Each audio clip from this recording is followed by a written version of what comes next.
Goddag alle sammen, velkommen til Helos TV's YouTube kanal. I dag vil jeg spille lidt The Forest Survival.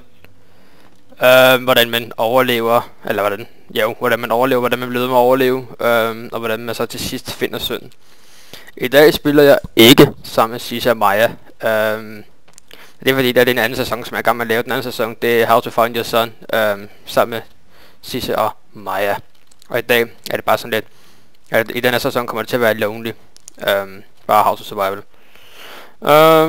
Vi starter da med at have lidt mad og sådan lidt af hvert. Vi har cola, det er meget godt, og noget alkohol, som man kan lave bomber ud af, eller molotov cocktails.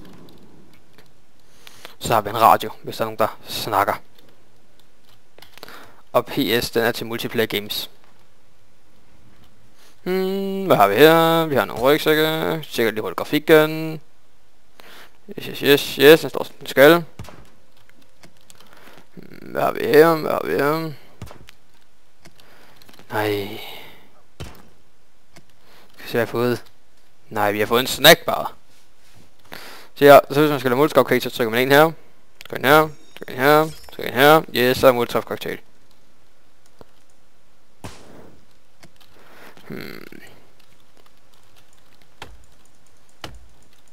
Jeg tænker, at den her video, den bliver omkring de 20 minutter lang, kvarter 20 minutter lang, og så kommer der selvfølgelig flere sæsoner.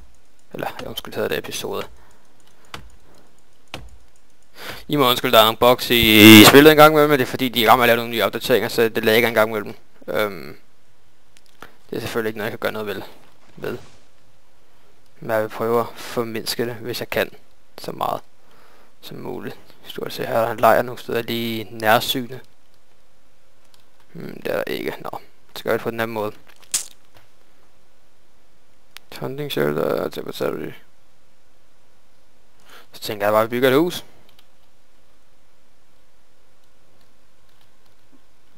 Sådan der.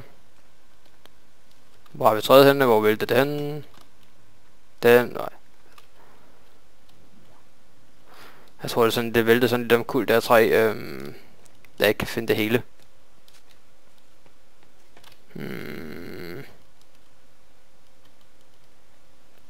Hvor er den? Nå, så laver vi da bare et nyt træ. Jeg skulle ikke lave det, man hugger et nyt træ.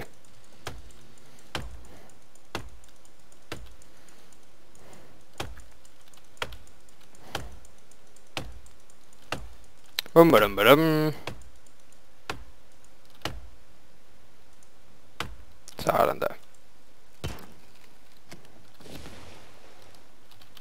Pinde og sten er altid godt at samle på. Til bål og whatever. Like that.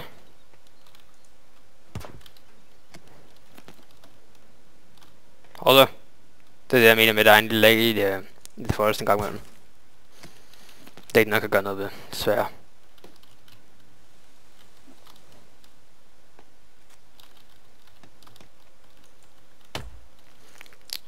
Jeg lige går og tage det der hjort lige om lidt, men det kan være, hvis den kommer til det, skal det være, jeg nemmere kan tage den. Hvad er det? Nå.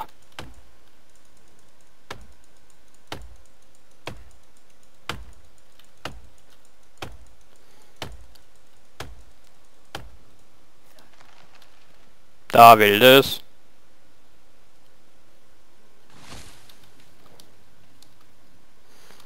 Sådan der.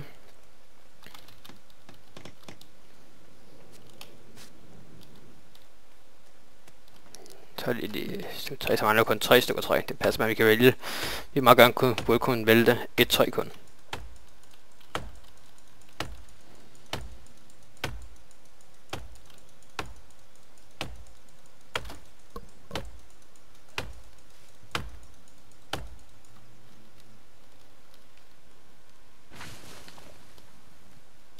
Hvad?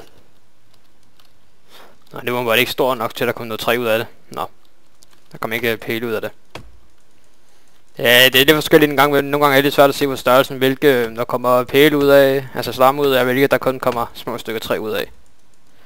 Det er ikke altid lige nemt.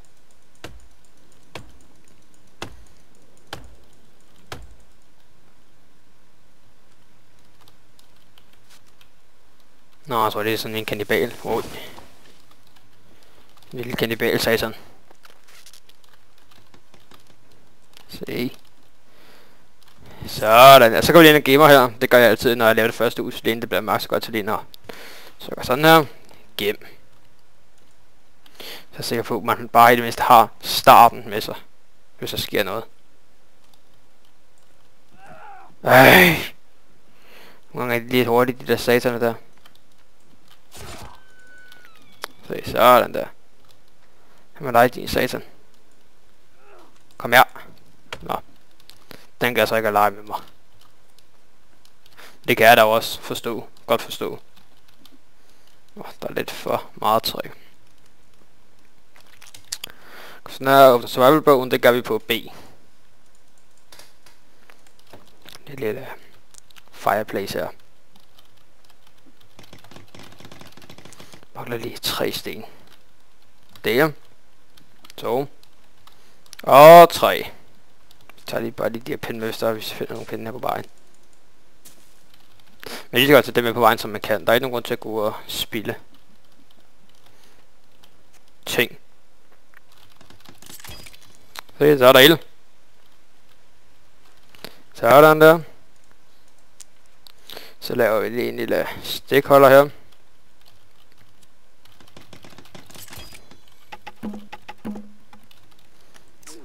Hov så. Hov, hvad laver jeg? Man skal altid lige løbe over, så går det hurtigere væk i ilden. Så gå væk. Sådan der.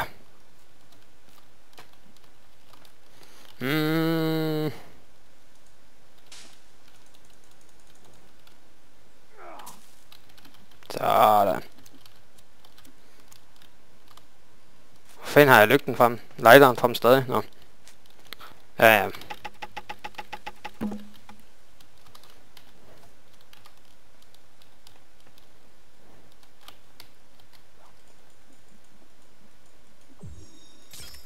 Så tager vi 3. Hvor er huset der?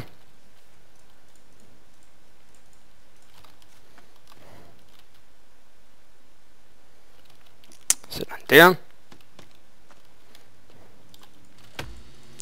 Kan vi følge noget træ, hvis vi lige snakker bare om. Så har vi lidt med energi.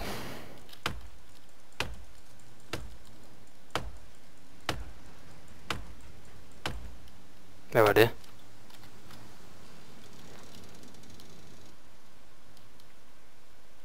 Jeg tror det er nogle af de der klamme kannibaler der.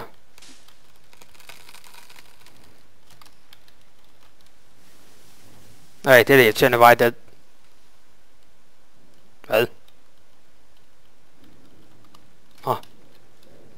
Sådan kan man også vælge at gøre det.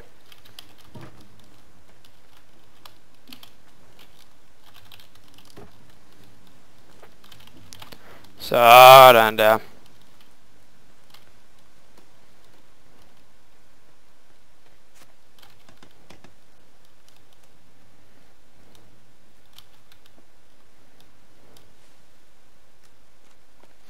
Jeg vil helst gerne have bygget ind af den. Nogle gange lykkes det, nogle gange lykkes det. Der er sgu sådan lidt forskelligt den på, hvor hurtigt man er. Nogle gange går det sgu lidt langsomt, end man regner med. Så.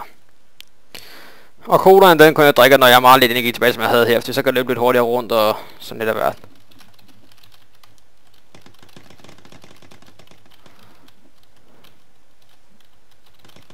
Så mangler kun 3 stykker. Fælder vi lige noget træ.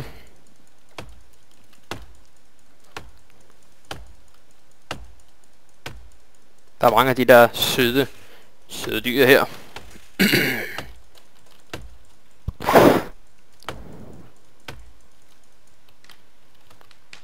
Hvorfor vælger de dårlige vej der? Den kan lige så godt lige der ligge, og så tage de andre stykker imens.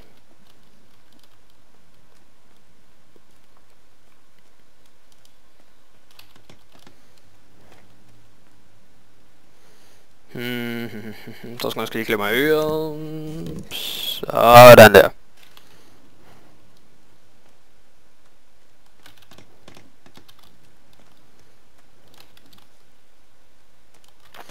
Og den måde man kan se, om der kommer kannibaler tæt på, eller om de er tæt på, det kan du se på dit hjerte. Du kan se hjertet i midten, nede i højre hjørne. Så når der kommer sådan en kryds over, så er det fordi, der begynder at komme noget tæt på.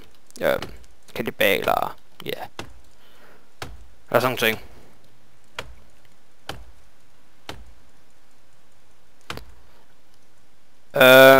Og for at redde sin søn skal man faktisk have rigtig meget armor. Armor laver man af blade og sådan nogle ting, af våben og sådan nogle ting. Fordi at når du kommer ned i grotten, så kommer der de sværeste bosser. De sværeste bosser, det er sådan nogle, jeg kalder dem dog edderkopper. De ligner sådan nogle edderkopper. Det er sådan nogle helt hvide kannibaler. Nu læner jeg skriver til mig på Steam. Har man da lige med at skrive til lidt. Og så kommer de sådan nogle høje edderkopagtige. Og de har simpelthen så meget liv. Det er helt vanvittigt. Jeg har kun reddet sønnen en gang i spillet. Det er fordi det tager så skide lang tid en gang med dem. Det skal også lidt an på, om man spiller alene, eller man spiller sammen med andre. Hvis man spiller sammen med andre, så er det også an på, hvem der du spiller sammen med. Så ja. Jeg vil lige tage den ikke ødelægge.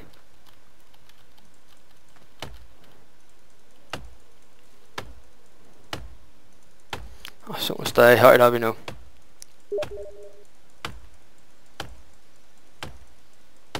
Nå, Sisse. Nå, det er hende, som der er med i de andre sæsoner. Men det kan godt være, hun... Det var nok ikke lidt til mig, hun skulle skrive det. Men ja. Det sker en gang imellem jo.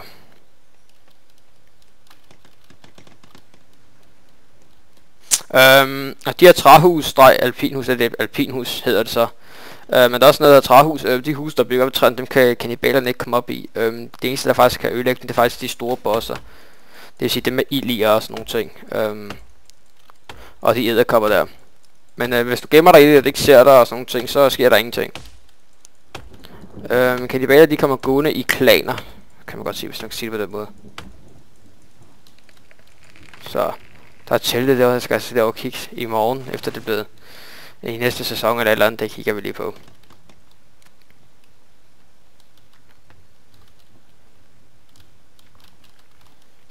Det er civile eller andre mennesker. Fanden er det henne? Men der andre mennesker, der har overlevet.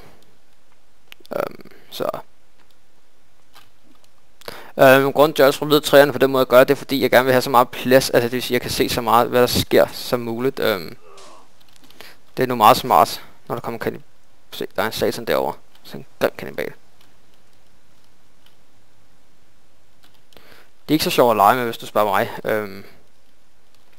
Så jeg holder dem bare lidt væk. Jeg gider ikke at dø nu.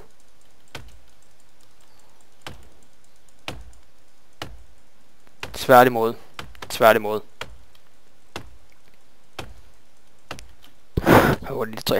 Jeg tror sgu først nok det bliver først, når det... Jeg tror sgu nok først det bliver færdigt, når det bliver aften.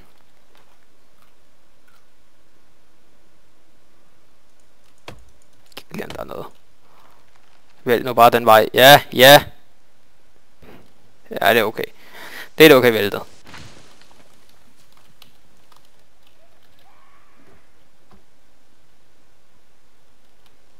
Nej.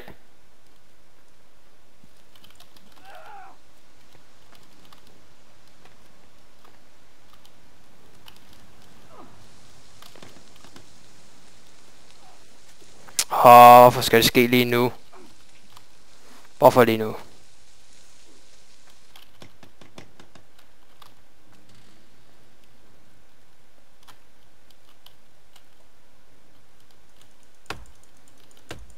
Gå nu væk med dig!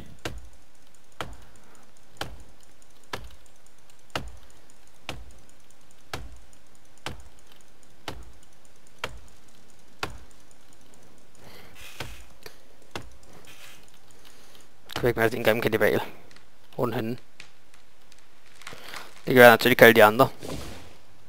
Hvad ved jeg? Så er vores dejlige hus er færdigt. Så alpinhus. Ja, måske der er lidt træs nogle ting. Så jeg skal simpelthen lige en gang til. Hellere en gang for meget end en gang for lidt.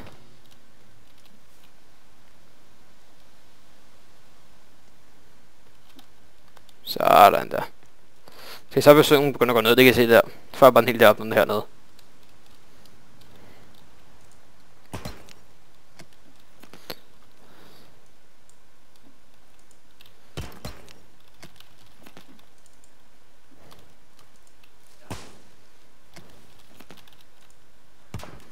Bum bum bum bum bum bum bum bum.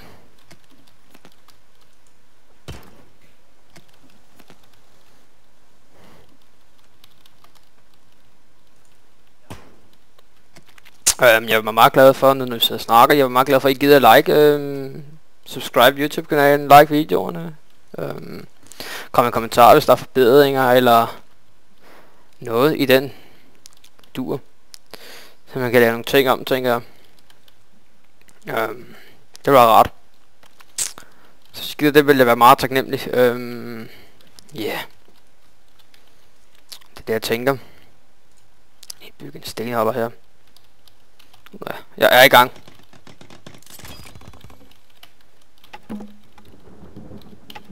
Så er det begyndt at blive mørkt nu.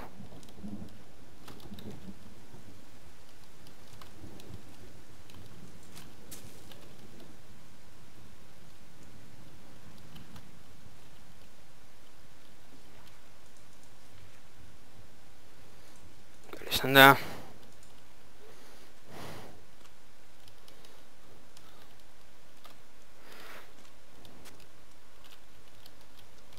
tænker også, vi skal lave et træhus her. Hvorfor kan den ikke komme via sæde? Nå. Nå.